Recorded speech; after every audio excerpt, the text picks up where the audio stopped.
And we are off. Welcome back, everyone, to another special transfer and news video with your host, Jacob Kirkbride, here on SAFC Fan TV. Joining me on tonight's show is the lovely representative from the Bilbao Black Cats, Lee. How you doing? I'm all right, mate. Yeah, we would have recorded this a bit earlier if I'd got home on time. But you know what it's like when there's a bit of rain. These drivers over here, they become even more reckless. Raining over there in Spain. It was raining, yeah. There was. It's been hot, so we've had some showers and no, but there's a bit of a traffic jam, and so when there's a bit of rain, there's always some dickhead, isn't there? Yeah. Spoilers for everyone. Yeah, the rush coming back from work's always a nightmare these days, wherever you are, to be really honest. So, before we get into our transfer news, particularly what's going on with the Granit Xhaka signing, which looks like it's going to be happening very soon, we've got to give a massive congratulations to the Lionesses, winning on penalties last night in the Euros final. 3 Euros in a row now for our talented female footballers. Did you manage to watch the game, Lee? I watched the whole thing, mate. Yeah, and nice. I was chuffed a bit that we won because obviously living over here, very tense, that penalty shootout, wasn't it? Yeah, it was very tense, but also, I mean, like I really don't like it when Spain play because the journalists here, they're so biased, and it's just really cringeworthy, and so yeah, no, I was chuffed a bit, but obviously the Spanish press are like twisting it the other way. They're saying England, really? England were really bad from the beginning of the tournament. Spain were the best team. They deserved to win. They didn't deserve that. England got very lucky, and I was just like saying, I admit you got beat. From a player's perspective, you know what I did like though? I think there was an interview of Spain's captain who said basically we did everything right, but the fact of the matter is they managed to get back in the game and they scored more than us on spot kicks. No, yeah. I don't think it's the players. The players are quite nice, actually. They're quite humble. Yeah. But very good bunch. Yeah. Even the coach, I think, as well. But it was just the press over here that they're really kind of bitter and couldn't take it. Yeah, I don't like it. So yeah. Sorry. It is what it is. But once again, big congratulations, Lionesses. Third European Championship win in a row. I think it's for the third one for the manager, but the second in a row for the Lionesses. So where do we start? Let's start with the elephant in the room regarding transfers linked to Sunderland AFC. One that's very close to be done now. Xhaka, boom. He's on his way. Lee. Finally, the deal has been agreed. Keith Downey, North East Sky Sports representative, put out a tweet a couple of hours ago who had a more accurate breakdown of the transfer. Will pay £13 million up front with 4.3 million in add-ons. The 137 times cap midfielder has been given the green light to travel for a medical, and some were sourcing it was a 2-year deal, but it looks like it's going to be a 3-year deal now. Fee being agreed with Bayern Leverkusen. We understand it now could be in the region, never mind 13, up to £15 million with 4.3 million in add-ons. Lee, he's on his way. What's your first reaction we're getting regarding an experienced and decent level midfielder to add some bite to that squad coming? Well, mate, after the French guy was on a plane and Fabrizio gave it the all, here we go. I'm not taking anything for granted. I'm not taking anything for granted until I see that scarf pick outside the academy of light. So, listen, it looks like it's going to be done. I'm really glad because he's a top player. He's played at a high level for a long time. He's at a good age. It's in a position where we need strength and depth and also basically an experienced head. I would rather have him than Henderson because I think he was going to offer so much more than Henderson would if he was signed for it. But yeah, like 15, 20 million, whatever it's going to cost on a 3-year deal. I think that's because, listen, 32 might sound old years ago, but I think 32 now, you've still got a good few years to get out here. And I think he's kept himself in good shape. And yeah, it's a very exciting signing. And I think he'll go straight into the team. And I think it'll be him and Habib and possibly Lafi. So yeah, I'm really excited about it. And so obviously, you mentioned we it's up for debate whether we were linked with Jordan Henderson or not. That's a different story. But the fact Xhaka's through the line, what do you think he will add different to the midfield compared to what Henderson would have offered if Henderson did come in? Well, I think Xhaka naturally is more aggressive than Henderson. I mean, Henderson is probably a better ball player. But Xhaka, for me, he reminds me of possibly like a Lee Cattermole type player, like Kevin Ball, a bit more aggressive, a bit more bite. So I would expect him to be sitting in front of the defence, and you'd expect Lafi, Siddiqui, Diarra to do the legwork basically. And I think that's what we're going to need for the Premier League, because we're going to be sitting deep, and we're going to be trying to hit teams on the counter attack with our pace. That's been the plan for the last several months now, isn't it? I mean, the style has changed from playing a high press that we did early at the start of last season to what we changed mid last season to this low block, hit teams on the counter. It got us frustrated very many times, but in the end it worked.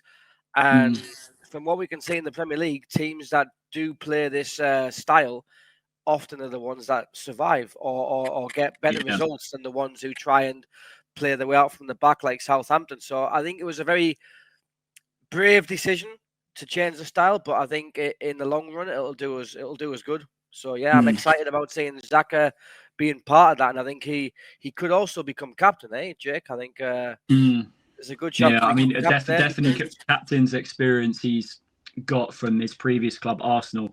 The flip side, though, he is known to have a bit of a hot temper about him when things don't go his way. There was, I don't know if you recall that time, he was substituted for Arsenal, and then the fans booed him and he threw the captain's armband on the floor. I mean, it was a bit of a rough time that Arsenal were going through during that period. But I'd like to think he's learned from that. You know, he's 32 now. I think he's potentially adapted more to his game, and he will know that himself come into a side that is not necessarily going to have all the possession throughout the season in games. You know, it'll just be about a case of staying in the game and, you know, looking to, like you said, catch teams on the break. But I think in terms of, you know, what he can do going forward as well, I mean, he's got an absolute, if you look back at some of his goals, which I was doing today, a thunderous left foot on him when he wants to. I think that is what I'm really, really excited to see. And I think his passion in big games can really get the crowd going, particularly at the stadium. I think he'll thrive. I really do. Yeah. No, in that moment you mentioned there with Arsenal where he threw the captain's arm, I mean, how old was he then? Like mid-20s, 26, 27? Yeah. He'll have learned from that now. I mean, he's played Champions League football, he's played high-level football, and he himself... an invincible man as well. Bayern Leverkusen unbeaten. Yeah, and he knows what he's walking into. He knows that we're a newly promoted team to the Premier League, but he said himself that he's excited about the project. So you wouldn't be coming to Sunderland if you think that we were going to struggle, and if you think that your style of play or what you wanted wasn't going to fit. So I think that he's up for the challenge, and it wouldn't surprise me to see him as captain. You can definitely vision that in the long run. I think the fact that at the beginning of the transfer window, I always said, you know, one of the top priorities was, I know it's sort of different to the model that we've adopted the last few years, but getting that experienced head in who knows this division inside out. We've got that over the line now, and the young players will thrive being around him on the training ground and on the pitch as well. They will learn so much more and improve their game as well. But you mentioned it, you know, potentially him sitting deeper, more of a deeper role this season. I think personally, I've seen him do that the odd time before, even for Arsenal and also for Bayern Leverkusen, but he can alternate across the midfield as well. You know, he can play further forward, providing the creativity, but also, you know, do the nitty gritty at the back. Some would argue his passion can, you know, get the better of him at times, you know, being a bit hot-headed, but I'm really excited for what he will bring, and I think it will be a success. But the question is, we've got that West Ham game in a few weeks now. I know we've got a few pre-season friendlies coming up. Hull tomorrow evening, Real Betis at the weekend. I think we've got Real Rayo Vallecano. That's it. Yeah, I knew it was one of them sides, and Augsburg over in Germany. I think 3 or 4 friendlies to go, but that West Ham game, Lebrie will have in the back of his mind who's gonna start alongside him in the midfield for that opening game, and I have a vision of what it could be, but it'll be interesting to know your opinion on that, Lee. I mean, if Xhaka comes in, I think he'll probably start. And I think he would go with Habib and he would go with Lafi. And I also think that the way we play now, that we want to try and hit teams on the counter, he wants to have different options. No, he wants to have fast runners. And he's got that with Lafi, he's got that with Sadiq, he's got that with Habib. They're all fast and powerful. But he'll also want that type of player, you know, like that type of Henderson player or that Pirlo player, you know what I mean? That can just like basically pop a ball over the top onto Mayenda or onto Isidore, who've got pace. I think so. He wants different options to get us on the counter attack rather than just like. And if you watch him in that Bayern Leverkusen side that went an entire season unbeaten in Bundesliga, you watch some of the goals they scored, that he was right at the heart of that, you know, putting those balls over the top. And, you know, at times them under the caution games where they can counter attack, but him starting those counter attacks, winning the ball. And yeah, he'll play a crucial role, I think, in that midfield. Personally, I think it will be a free if we're going to be counter attacking like we've shown in the preseason friendly so far. We'll come on to that in a moment. But Granit Xhaka, I'm delighted with this one. Let us know your comments below. How excited are you to see him in a Sunderland shirt very soon? That's regarding Sunderland shirts also. The new home kit has been released recently. Something that we obviously, me and Dino touched on the away kit being released in the last video, but the home kit's out. It's been, listen, there's been comments that I've seen regarding it. It's been like Marmite. You've seen some positive things about it, some negative things, but for me, I vision it could be a kit that will grow on me over time. I think Hummel have tried to, I think it's replicating the 87-88 third division season kit. They tried to replicate it off that, but yeah, some are not too keen on the badge being in the middle rather than the side. But what's your overall opinion on it, Lee? I don't mind the badge being in the middle, but there's like a shade of like black around the crest, and it just doesn't look right. It's massive, isn't it? Yeah, it's big, and like obviously when you look at the shirt from afar, you don't really notice it, but when you look at really close up, you have like the Kiel Square or the Kiel Crossing, the bridge, the new bridge that they put on. They put like the silhouette on the white stripes, and close up, I just don't think it looks right. But again, if you look at it from a distance, you don't really notice it. But if you look close up, so I think that kind of spoils it. But I mean, in terms of like the design, like the Hummel design and replicating that shirt that you mentioned from the late 80s, I think that fans really buy into that because there's so much nostalgia from that period. I mean, we are a very nostalgic fan base. You know what I mean? Like our best days came from like the late 90s or that period with Marco and Gatesy. You know what I mean? So we all love that. And the thing is that we're gonna get memories from now, from last season, from the Roy Keane season. Do you know what I mean? We're always gonna get those new generations of fans that they're going to have their own memories and their own kind of nostalgia. But for me, that I'm 40, for me, like the mid 90s, early 90s, and the late 90s was my heyday as a Sunderland fan, and buying the shirts and getting Craig Russell on the back, and then Alan Johnston and Julio Arca, like all left wingers. The days of Reg Vardy. Yeah, well, yeah, Reg Vardy, Lamptons, Vaux, and then before that. But yeah, so overall, I do like the red and white kit, but there are a couple of details that I don't like, but it's not a big deal. For me, the blue one is definitely my favorite. I think I'll be buying that when I get that, providing they got my size in. If not, I have to shed a few kilos. Yeah, I mean, David Bruce is definitely. We mentioned, me and Dino, this in the last video. He's improved that side to the club so well in terms of having the shirts in stock, ready for release day. I mean, it was written in the script, fans would be queuing outside the club shop at like the early hours of the morning to get it. And but when does that happen? When does that happen, Jake? Do you know what I mean? Like, when has that ever happened in recent time? It hasn't. Do you know what I mean? Yeah. But for me, Jake, is that you can see how easy it is to get our fan base on board. It's really not difficult, and it's taken basically a young, ambitious local lad who's come from like the MLS to understand what it takes. He's done amazing, absolutely brilliant. He's done brilliant, but like what we had before, we had like Steve Davison. Like, no disrespect to him, but he was an aging guy. Maybe he wasn't kind of in touch as much as Bruce is with modern technology, modern marketing. But again, like David Bruce has really hit the nail on the head, and it's good money for the club that the club are actually buying real shirts rather than the knockoffs. Fans, my overall opinion. I mean, I'm not too keen on the size of the badge placed in the middle of the shirt, the sponsor as well. I think on the home shirt it could be a little bit smaller, but I do like how they've done the design, particularly around, was it the upper section around the neck with that, was it the black inserted rather than the red that we saw last season. I think that, for me, I think they've made a very good effort for me in terms of trying to replicate that 1988 kit. And listen, I had this conversation with my dad yesterday.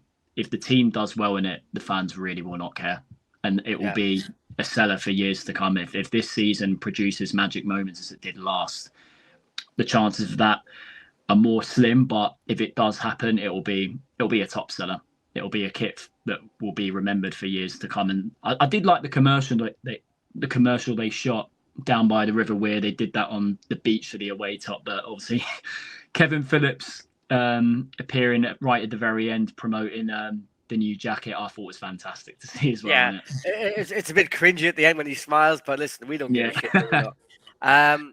But no, apart from the shirt quality and being with Hummel and the shirt looks class and everything, I think like hats off to the media team and doing those videos, because that also helps massively convincing people that I want to buy that shirt. Mm-hmm. You know what I mean? It's the target, like with the old couple sat on the bench as well. People don't in terms of the size of our fan base. You do see old people like in the 70s plus wearing Sunderland tops around the city centre as well. Even I see when kits are released, when I'm up Sunderland at the time that they do come out, I do see old men with walking sticks, waiting. Was it walking up to the club shop, waiting for hours to go to queue to get them, which just sums up, it can be a top seller. It's got, the fans will be, like you said, the fans will be on board with it if it's right. Like, I don't know what happened the other day with the new shirts, Jacob, but like last season when Reggie Lebris was confirmed as coach, there was him, there was Kirill, and there was David Bruce outside the shop handing out pink slices to the people waiting in the queue. Again, like small details like that goes a long way, and it just doesn't take much. But yeah, like the marketing and the media team, it's night and day, isn't it? Remember that advertisement we had for the season tickets with the lads in the funeral home, and everyone was like, please take it down. It's night and day, isn't it? It's really night and day from then. So no, I think we're going in the right direction, and I just hope like the fans stay on board, even if we have like a difficult start to the season. Just get behind the lads, because I mean, I've been reading social media in Spanish, especially like Premier League channels, and they're actually kind of very impressed with the business that we're done, and they're actually predicting us for a top 10 finish over here in Spain on some of the biggest social media channels. So they're saying that we've still got a way to go in terms of getting a bit more experience in, but the signings we've made are very, very top draw, and not a team who has basically gone just to survive. They're going to go for stability in the mid-table. So that's a good thing as well. Yeah, I mean, we'll come on to that now. Actually, we'll touch on the friendly games we've played a little bit later. But regarding obviously the signings, Granit Xhaka going to be announced very soon, but the transfer window is still open for another month. We do need to address important areas of the squad. Me and Dino mentioned on the last video, the likes of a new goalkeeper and a centre back being a priority regarding the weaknesses in the squad at this moment in time in terms of where we can improve a little bit more. We've got some players who have got the potential to really thrive in this league, but we do need players that can also hit the ground running as well, and that can be thrown straight in at the deep end and perform well. The most important thing I would say is perform well under the pressure, particularly at the Stadium of Light, which I know players that we've brought in over the years when we were last in the Premier League did struggle with that. But what would you say we're leaning towards next in terms of the players that we're looking to bring in? Would you say a centre-half is next on the agenda? Would you say two at least? Absolutely, yeah. And there's the guy from, I think he's from Bologna, the Colombian guy, John. Yeah, so 20 million they're asking for, apparently. Yeah, and listen, like Colombian defenders in the Premier League in recent history, you've got Davison Sanchez, who was at Spurs. He was a brick shit house. And you've got Jerry Mina, who was at Everton. And again, like solid defender. And I think that's what we need. But yeah, this Lukumi guy, I think he's one that we could get over the line. In terms of other positions in the defence, I mean, listen, we've got Dan Ballard. I think he can cut it in the Premier League. Luke O'Nien, I mean, he deserves his chance. Whether he's good enough or not, well, time will tell. But he'll certainly give it a bloody good goal, Luke O'Nien, because he's always up for a challenge. And so I'm happy to keep him. Jensen Sealed, I've got my doubts, because he's been out for the best part of 2 seasons. He has barely played any. He looked pretty good over in Portugal, though, I must say. He did, but the Premier League. I mean, do you think, Jacob, you can go from the Premier from I know, being injured for 2 seasons, being injured for the majority of 2 seasons, and then having a couple of good games in the pre-season, and then jump to the Premier League? I think for me, it's too big. If we're looking to get decent money out of him, then it's obviously a good showing that he put in those 2 friendlies. If we're planning to offload him, it might be looking we may try and want to loan him out. Exactly. I mean, for him, I think he's got time on his side still because he's still relatively young. I think he might have a few years left in his contract, so a loan move wouldn't be the worst thing for him. But then you got like Huggins as well. Huggins had a couple of games, but then he had a complete mare against Hearts. But the same thing was him. We know he's a decent player, but can you step up to the Premier League after having been out for the majority of 2 seasons in the league below? And my head just tells me no, you can't. I think it's just too much of a step up. You need that kind of consistency of playing at a certain level to be able to make the step up. Like, for example, Trey Hume. Trey Hume now, I think, is ready to play in the Premier League. We saw last season when we played the Mags at our place that he was still out. We thought he was class, but he got butchered by Anthony Gordon and he was out of his depth. Now, after another season of Championship, for me, Trey Hume is ready to step up. 100%. Niall Huggins, I don't think he's going to be able to make it this season. And the thing is that he's only got 1 year left in his contract. So if you send him out on loan, then you might send him out on loan until January and then try and flog him in January. I don't know. And then we've got Elise to come back as well. But it's the same thing, isn't it? I mean, it's injuries. It's the dreaded I word. And listen, he's a lovely fella. He's a very good player, but we can't be sentimental. We can't wait on players just to get fit and then break down and get fit again. We have to move on. And as harsh as it may sound, like Elise, he's athletic, he's strong, but I mean, he's probably been injured for the majority of the time that he's been here rather than he's played. Yeah, exactly. And that says a lot. And then Hjelde, again, I mean, I don't think he's been injured. It's just that he can't get a look in. But again, I don't think he's the answer. No, I think we'll be looking to get up. Obviously, he became sort of like he sort of turned it around a little bit, like in terms of the odd substitute appearance he was making, the performances he was showing on the pitch after his poor start. But I think he will be a player that Reggie will be looking to get off the wage bill, I think, to bring new defenders in. Not this summer, I don't think. I don't think this summer. I think possibly in January. Alone at best, would you say? Not even that, I don't. I think because of the injuries that we've got currently with Elise, O'Nien and Serkin, who are going to be missing the first 3 games of the season, I can't see Hjelde leaving anywhere. If he would leave, it would be the last day of the window. But even there, I think we might keep him as a left-footed option. Yeah, and considering there's a few games he came on and played centre half as well last season. I mean, centre back is a top priority right now. You mentioned obviously the Colombian lad from Bologna, but also the one name being mentioned is Nicolo Zaniolo, who was on loan at Aston Villa 2 seasons. I think Villa are potentially looking to bring him back. I think he's right now at Galatasaray. He's had a loan spell at Fiorentina since, but I think that sort of caliber of like big physical centre half that can win the ball in the aerial battles as well, but also has experience at playing it out from the back with pace. I think he's got the ability to do that. I mean, I don't know, Villa fans, I think they did 40. They did think he did a decent job in that loan spell he had there, but it's a question of that whether we can get the right price for him personally. But I think we'll have alternative options in mind as well. Janet Tandanga, he's another name being mentioned as well. Done really well at Millwall last year, and he was at Tottenham as well. Cresswell. Was it Cresswell, yeah. Is he a centre half? I don't know if he's a centre half or a full back, but I know I think he can play both. He's at Toulouse, I think. Yeah.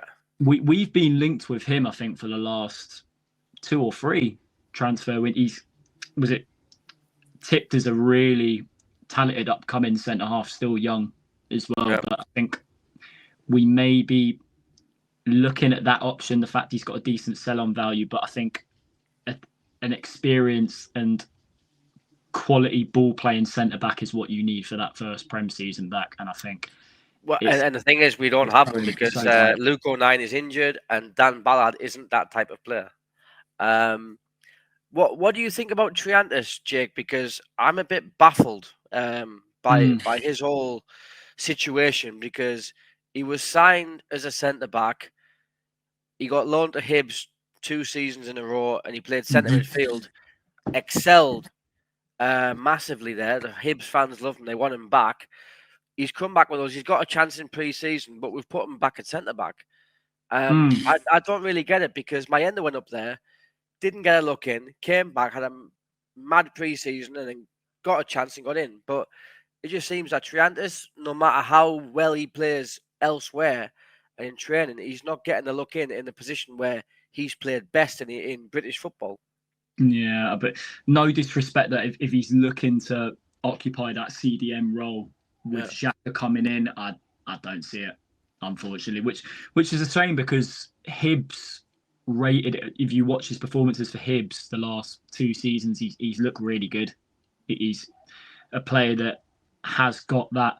I think if we'd stayed down, then 100%, he would have been brought back and been right in that midfield fold. But the fact that we've brought Xhaka in now, the midfield's it's a big debate for me. I think we're the strongest in depth in that area compared to all the other areas in the squad right now. It's a question of now, I think we'll be looking at Xhaka's come in, who could potentially be going out. There's also been a debate about whether Dan Neil is cut out for the quality of the Premier League at the minute, because he did look quite iffy at times in the games we played over in Portugal, but it's whether Reggie still trusts him to show his quality on the pitch as captain in the top flight. But what would you say regarding that one?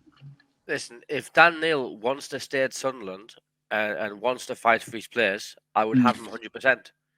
Absolutely. But if he's not ready, or if he's not willing to fight for his players because we've signed better caliber players, and he's not ready to step up to the challenge, then it's basically, okay, see you later. I was having this chat with some friends. Basically, like, football's changed now, isn't it? Like, there's no loyalty anymore in football. You know what I mean? No if a player gets a better offer or a bigger club, they'll jump ship no matter what. So, is it not fair game for clubs to do the same? It's back to Liverpool. It's back to Liverpool. Yeah. Well, that's what we do. You know what I mean? So it's just fair game, isn't it? I think like if the club can find a better player to fill the position, then they do it because the players would do the same. They would take a better offer, a bigger club, and I think that's fair game. But I just think nowadays as well, like the newer generations, Jacob. I mean, like the younger lads, possibly they don't like the challenge. You know what I mean? Like Luke O'Nien is a bit of a dying breed, isn't he? Because Luke O'Nien, he's excelled in every position that he's played in for Sunderland because he's basically tested himself and he's been willing to learn and try his best to succeed. And there are I don't think there are many characters like that in our squad. I think that as soon as a better player comes in and they feel that, yeah, I'm not going to get a look in here, for them it's just like, okay, it's time to go. But Luke O'Nien, for the time that he's been here, he's always stood up to every single challenge put in front of him. And he's overcome them with flying colours every single time. And it wouldn't surprise me if he gets like game time this season. And I think he deserves it. But I think we might not have a choice the way how things are going at the minute. From the start of the season, depending on whether we can get that centre half in. But it's another debate whether you think Luke's going to be good enough at that level. But I think he'll thrive to the challenge, even to just get back fit right now. For that West Ham game, he'll be looking to work on himself day in, day out to get himself ready right now. What he's got in his favour, Jacob, is that he's very good at reading the game. Yeah. And that kind of like covers up any flaws that he might have in terms of lack of pace, or do you know what I mean? So I think he's very good at reading the game. His positional awareness is very good. He's very good on the ball. He's comfortable. Obviously, he's going to come up against like big, strong players like Gyökeres is going to be there with Arsenal. Isaac probably at Liverpool. You know what I mean? There's going to be some tough tests for him, but he always finds a way to overcome them. So if he gets a chance, I wouldn't be worried about Luke O'Nien, but I don't think I'd want him as my first choice centre back. No, I see. Yeah, I think that is if I had a magic wand predicting what we should do regarding our transfer activity next, I would say bring in a centre half straight away right now. That would be the next signing we should bring. Obviously, a backup goalkeeper, yes, but we'll also touch on the striking situation. Before you go there, Jacob, can I talk about the keeper? So people like saying we need a new number one. I mean, I'm happy to go with Anthony Patterson. Of course, I've got no problem with the Patterson being number one. And he deserves that, like O'Nien, he deserves that chance because he got thrown in League One after his loan at Notts County, and he's been on the journey. And again, I think he deserves a chance. He's got his mistakes, but he deserves his chance. What I don't think we should be doing is having Simon Moore as a number 2 and then Blondy as number 3. You'd want ideally Simon Moore as a number 3, and then buying a number 2 who would push Patterson. Some of the names we've been linked with. I mean, we've been linked with Ramsdale and sort of the Mags. It looks like he's going to the Mags now. Yeah, good luck with that. I wouldn't have him. The guy Johnston. Again, I don't think he's the right option. Experienced head though for that division. Yeah, but he'll be wanting to play regularly, I think. But I think we want a keeper that's going to be able to good playing out from the back as well, or fast, good distribution, like a Pickford. And the guy that was Ortega, the guy was being linked with Ortega, and if you watch him play, he's very good at getting the ball out quick. He's got a good range in his kick.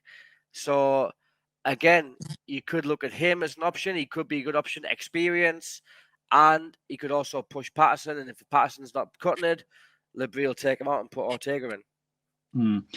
I mean, obviously, you mentioned they're playing it out from the back this season. It's going to be vital in terms of how we do it. I mean, we might look at the mistakes being made at the three promoted sides that came up last season. Southampton tried to do it with the squad they came up with. It just simply didn't work under the style that Russell Martin tried to place with that squad. I think Reggie will be more smarter than that in terms of how we set up when we're under the coshing in games, particularly at the start of the season. It will be an experimental phase. I think we'll know how we'll play, I think, to stay in this.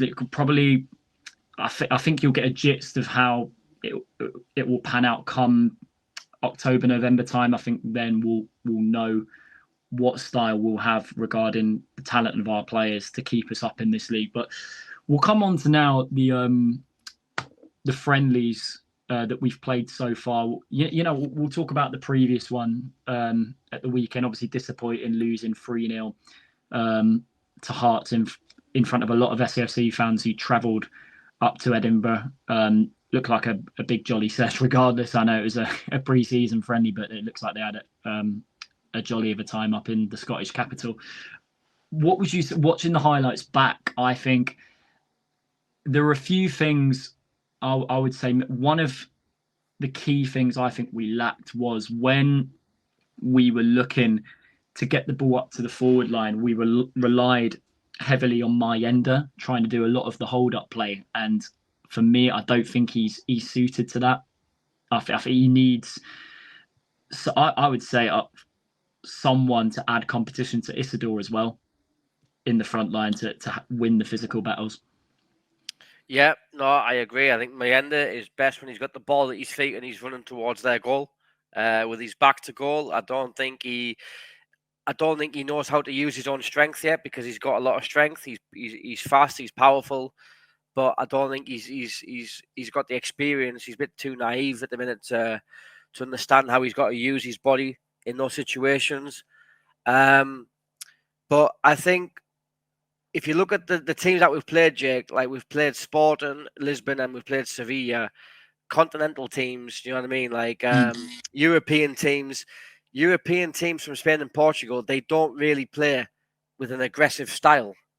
No. And we saw that against both of them. Like they weren't very aggressive. But when you play against a Scottish team, their type of football is in your face aggressive. And I think that was a kind of like a bit of a wake-up call to some of our players, that we might come up against teams that will be aggressive and we've got to stand up to the test. And in a pre-season friendly, listen, we didn't stand up to the test. We got battered. Okay, we were second every ball. Siddiqui got injured as well. Diarra was getting a couple of tackles in him.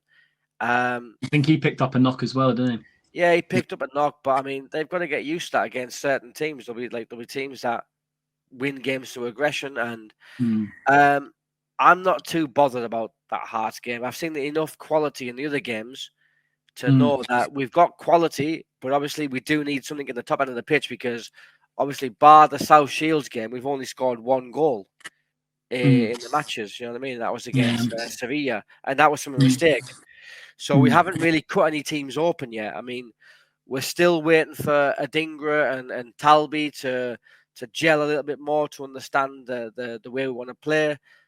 But again, I think it's just a bit of time. And I know that people were a bit knee-jerk after the match, saying like, "Oh, we're miles off it," but it's just like Hearts. It was Craig Gordon's testimonial. The players would have been up for it. They've just got a new coach, I think, as well, Derek McInnes, who actually we were linked with, I think, in League One. And his kind of style, he's Scottish. His type of style is like aggressive, in your face. Well, we tried to get Derek McInnes in after Moyes left to kick life off in the Championship. Okay, that was it, was it? Yeah, the club was under turmoil at the time with Ellis Short at the helm, not putting any money into the club to spend. And McInnes looked at it and thought at the time, you know what, I'd rather stay at Aberdeen. Yeah. And then we got Simon Grayson.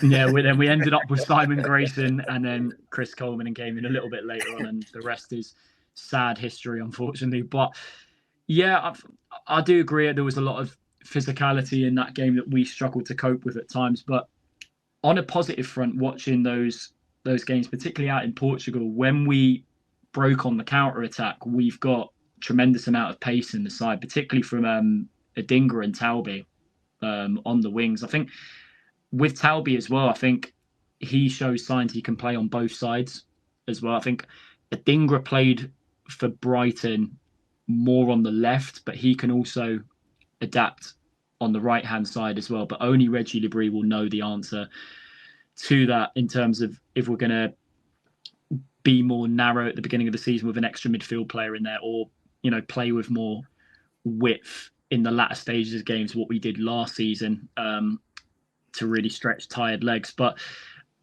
at the top end of the pitch, I think we need to add competition there obviously we've given some minutes to how do you pronounce it? Is it Abdullahi? Abdullahi. Yeah. Abdullahi. He could really benefit with a spell out on loan. He's still in that development stage, quite raw at times, but he will get better. He's got tremendous potential. Some of the goals you've seen him score in the reserves for us shows that he can potentially be like what Mayenda is now. But you have to remember, when Mayenda first started out, he was at that raw stage as well, but he worked himself up to be the player that he is today. And that will come, I feel, with Abdullahi. The Premier League's a different story, but yeah, a loan spell for him in terms of bringing in the right type of striker. I believe today that we submitted another bid for Garcia from Real Madrid. Me and Dino talked about this on the last video. Don't really know too much about. I know, didn't he play some minutes in the Club World Cup for Real Madrid? He played plenty and he scored. But I mean, I'm going to piss on people's parade here. But although he's a Real Madrid player, he was playing for their B team.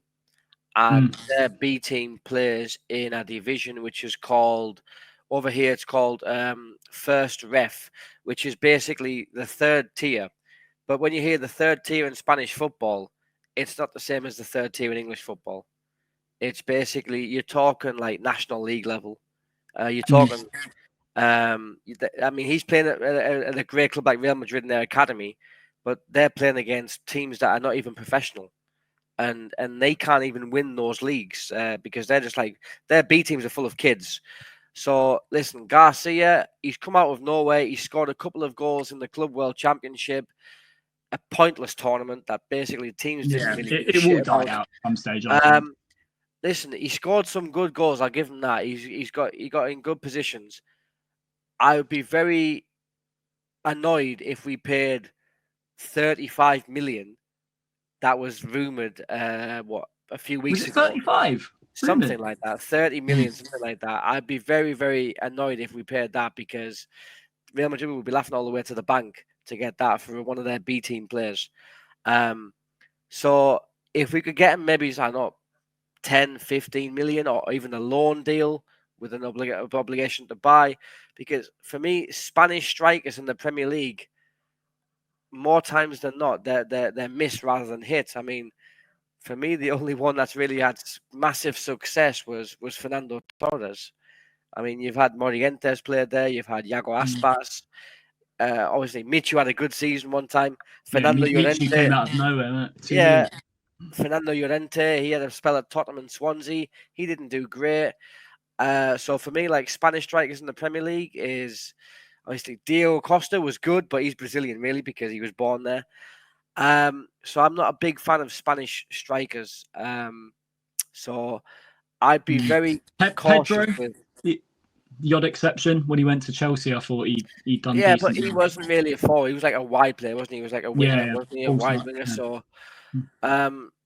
so I'd be very cautious with like spending a lot of money on a Spanish forward, and especially if he's coming from Real Madrid's B team, which is playing at a level which is like the equivalent of National League North.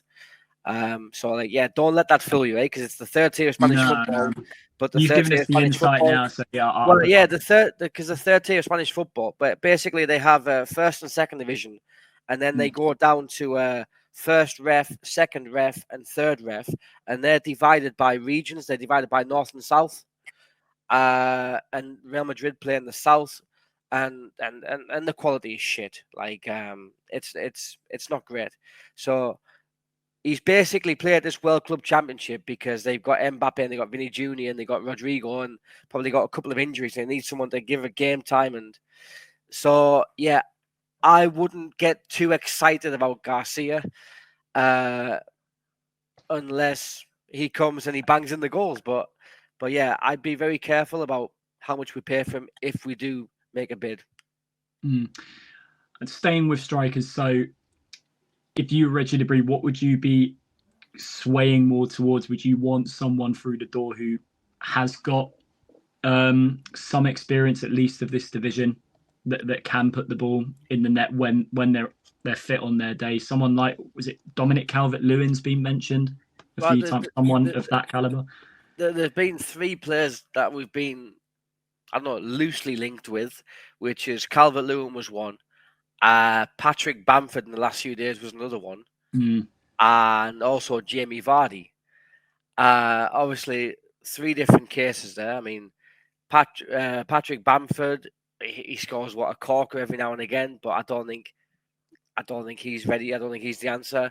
Jamie Vardy, he's 37. He's not going to start games. He might come off the bench and get the odd goal. Calvert-Lewin, I think his best days are behind him. I really do. I think he's had injuries. Can't stay fit. No, he can't stay fit. I mean, if we're going to sign a forward, I don't think he's going to come from England. I think he's going to come from abroad. I reckon it'll be someone from abroad, won't it? I mean, I haven't really assessed too much of the abroad options that we've been. Garcia is the one that springs to mind. That's the caliber of strikers we've brought in over the last few transfer windows, signed on young and then developed over time. But I don't know if there's anyone playing in other leagues at the minute that has been bantered about that we're looking towards. You know, there's going to be like some what was the guy with Alexandra Mendy like last season, the saga with him, the French guy. I mean, there's bound to be someone that we'll end up getting. But I mean, there's one player that actually kind of interested me, was a guy called Luis Suarez, not the Uruguayan guy, but a Colombian. Probably were thinking Luis Suarez. Yeah. He's actually Colombian. He's 27, 28, and he was playing for Almeria in the Spanish second division last season, but he played in the La Liga before that. And my mate Dermot, he lives in Madrid, and he often commentates on Copa del Rey games for English broadcasts around the world. And he saw him live, and he banged in a hat-trick against someone, I can't remember, it was like Sevilla or Valencia or something like that. And he said, like, this guy is shit hot. He's like, he'd be a good player for Sunderland. And you know what? He's gone to Sporting Lisbon. He's replaced Gyökeres. I think he's gone for like 25, 30 million. But he would have been that ideal player. I think what we need is like a ratty player. Do you know what I mean? Like a forward that's going to basically lots of energy, and he's going to be a pain in the ass for defenders because he's going to chase them, he's going to harry them. I think that's what we need.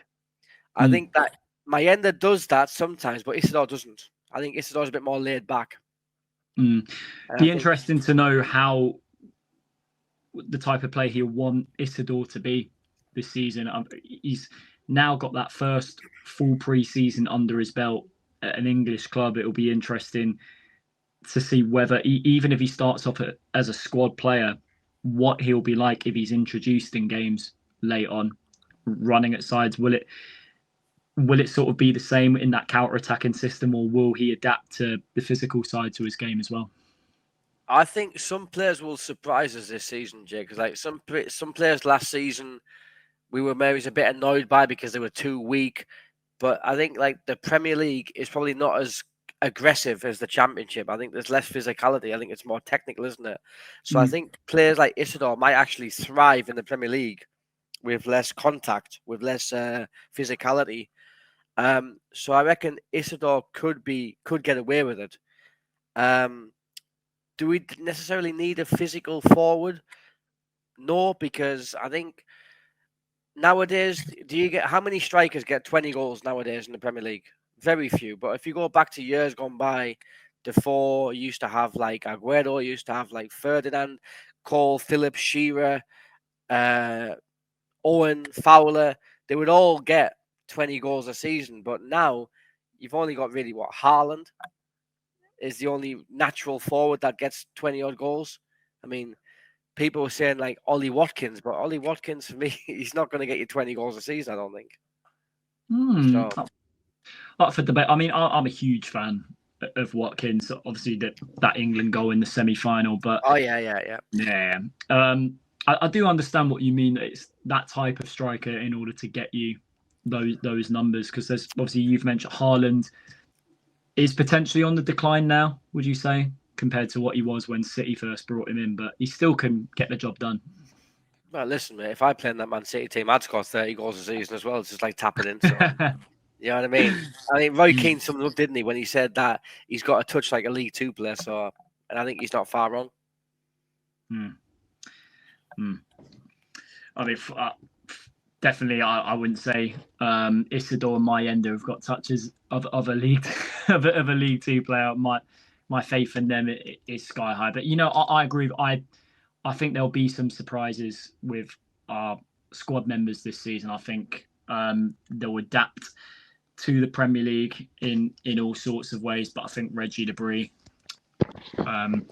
he will know deep down who has got the potential to kick on, and be a decent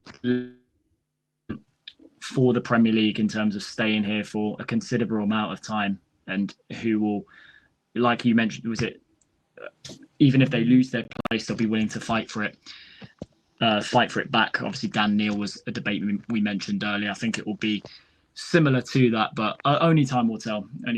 So, coming towards the end now, we've got a few, obviously, pre-season friendlies coming up, but all eyes are on that West Ham game on the 16th of August to kick life off back in the Premier League.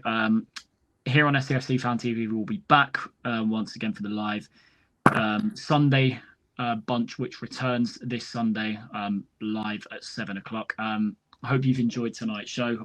More importantly, don't forget to like, share and subscribe to our brilliant channel. And also, if you could hit that like button below, we always try to get to 100 likes on every video we put out. But thanks for watching, guys, and we'll see you soon.